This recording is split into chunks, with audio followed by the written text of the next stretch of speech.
আসসালামু আলাইকুম বন্ধুরা, সবাই কেমন আছো? বরাবরের মতো আবারও আমার চ্যানেলে সবাইকে স্বাগতম। তো আজকে আমি কি পিঠা বানাতে যাচ্ছি অবশ্যই তোমরা আগেই ক্যাপশন দেখে বুঝে গেছো। তো এর আগে একটা ভিডিও আমি শেয়ার করেছি তালের রসটা কিভাবে সহজেই খুব অল্প সময়ে বের করে নেওয়া যায়।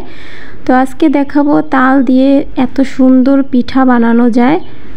তো খেয়ে তো সবাই খুবই প্রশংসা করতেছিল, তো ভাবলাম সবার সাথে আমার বন্ধুদের সাথেও একটু শেয়ার করি।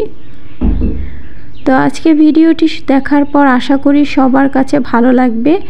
তো সম্পূর্ণ ভিডিওটা দেখার জন্য সবার কাছে অনুরোধ রইল। আশা করি আমার পাশেই থাকবা সবাই। তো বরাবরের মতো তালের রসটা বের করে নিলাম। তো এর মধ্যে দিয়ে দিলাম জাল করা লিকুইড দুধ।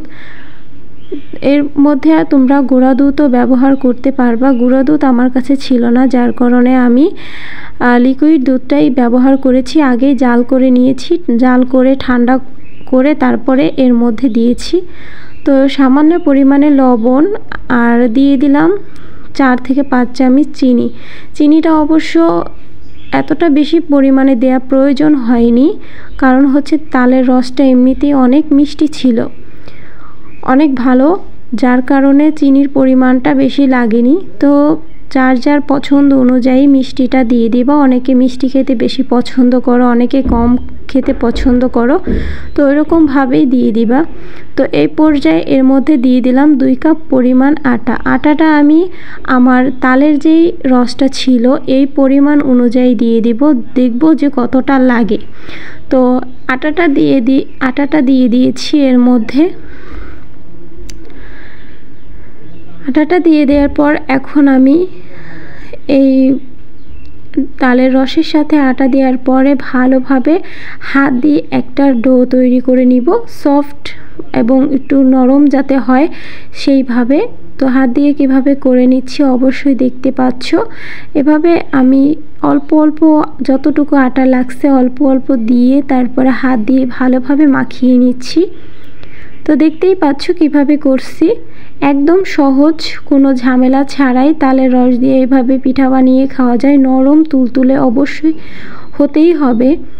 তো আবারও সামান্য পরিমাণে আটা লাগছে আমার, তো দিয়ে দিলাম। তো আবার হাত দিয়ে ভালোভাবে মাখিয়ে নিচ্ছি। তো খানিকটা পরিমাণ রেস্টে রাখার পর এখন আমি তেলে ভেজে নেব এগুলো। তো একটা কড়াতে দিয়ে দিলাম পরিমাণ মতো তেল।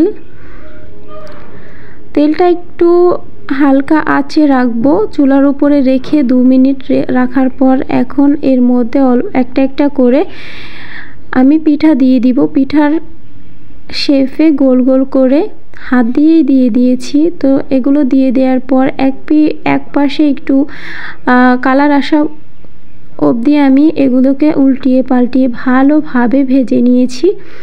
তো একদম নরম তুলতুলে হয়েছে পিঠাগুলো। এভাবে সবগুলোকে ভেজে নিব। সবগুলো পিঠা আমি একইভাবে ভেজে নিয়েছি। একদম কাছ থেকে যদি তোমাদেরকে একটু দেখাই, দেখো কালারটা কত সুন্দর আসছে, খেতে দারুণ মজাদার হয়েছে। তো এভাবে আমি সবগুলো পিঠা ভেজে নিলাম।